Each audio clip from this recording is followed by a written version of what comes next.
एक बार एक राजा ने अपने मंत्री से पूछा कि मंत्री जी, अविद्या किसे कहते हैं। मंत्री ने कहा, महाराज, अविद्या क्या है यह समझा कर बताऊं या दिखा कर बताऊं। राजा ने कहा, अगर दिखा देते तो बहुत अच्छा होता। मंत्री ने कहा, तो महाराज, आप मुझे 1 सप्ताह का समय दीजिए, मैं आपको प्रत्यक्ष रूप से यह दिखाकर साबित करूंगा कि अविद्या क्या होती है। राजा ने उसको 1 सप्ताह का टाइम दे दिया। अब हर एक दरबारी के मन में यही चल रहा था कि आखिर यह कैसे दिखा पाएगा कि अविद्या क्या होती है। मंत्री राजमहल से अपने घर गया। उसके बाद 1-2 दिन तक तो वह सोचता रहा। फिर वह एक मोची के पास गया और उस मोची को अपने घर ले आया। उसने मोची से कहा कि तुम एक जोड़ी ऐसी जूतियां तैयार करो जो सिर्फ सोने, चांदी, हीरे, मोती, जवाहरात से बनी हो। किसी का भी मन उनमें पैर डालने का ना करे, देखता ही रह जाए। इसके बदले में तुम्हें जो चाहिए वह मैं तुम्हें दूंगा, लेकिन इस बात का किसी और के सामने जाहिर मत करना। मोची तैयार हो गया।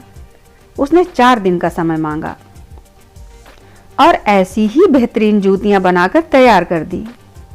उसके बदले में मंत्री ने उस मोची को मुंह मांगा इनाम दिया। अब 7वें दिन उस मंत्री ने उन जूतियों को ले जाकर महल के बाहर एक मस्जिद में रख दिया। सुबह 4 बजे मस्जिद के काजी साहब नमाज पढ़ने के लिए गए।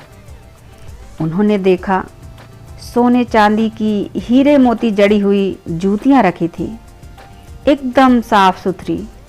उसने देखा तो कहा कि अरे, ज़रूर अल्लाह आए होंगे यहाँ पर नमाज पढ़ने के लिए और जल्दबाजी में जूतियां पहनना भूल गए होंगे। उसने उन जूतियां को उठाकर माथे से लगाया और एक ऊंचे स्थान पर रख दिया।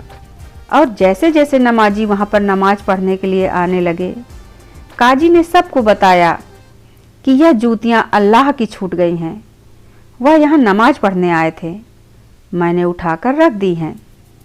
दोपहर तक में यह खबर पूरे इलाके में जंगल की आग की तरह फैल गई। सारे लोग वहां पहुंचने लगे। उन जूतियों की पूजा होने लगी। सब माथा टेकने लगे। अब जब दरबार लगा अगले दिन, तो सब उत्सुक थे कि आखिर मंत्री अविद्या को कैसे प्रस्तुत करेंगे।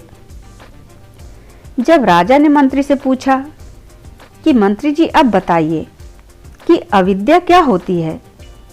मंत्री ने कहा, महाराज, यह जो जूतियां हैं ना अल्लाह की, यही है अविद्या। इन जूतियों को मैंने ही वहां पर रखा है, लेकिन क्योंकि यह बात किसी को पता नहीं है, इसलिए उन जूतियों को एक ने कह दिया कि अल्लाह आए थे और गलती से जल्दबाजी में यह जूतियां छूट गई हैं, तो पूरा का पूरा इलाका उन जूतियों के दर्शन करने, माथा टेकने के लिए उमड़ पड़े।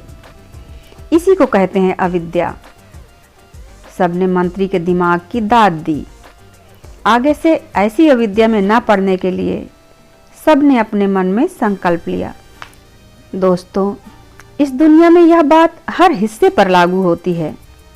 चाहे आप जो काम कर रहे हो, जॉब कर रहे हो, कंपनी में काम कर रहे हो, घर में काम कर रहे हो, तो किसी और की बात को लेकर भेड़ चाल में मत चलिए। समझदारी से काम लीजिए।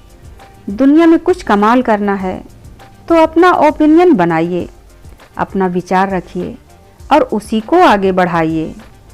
आपकी सोच ही आपको आगे ले जा सकती है। धन्यवाद।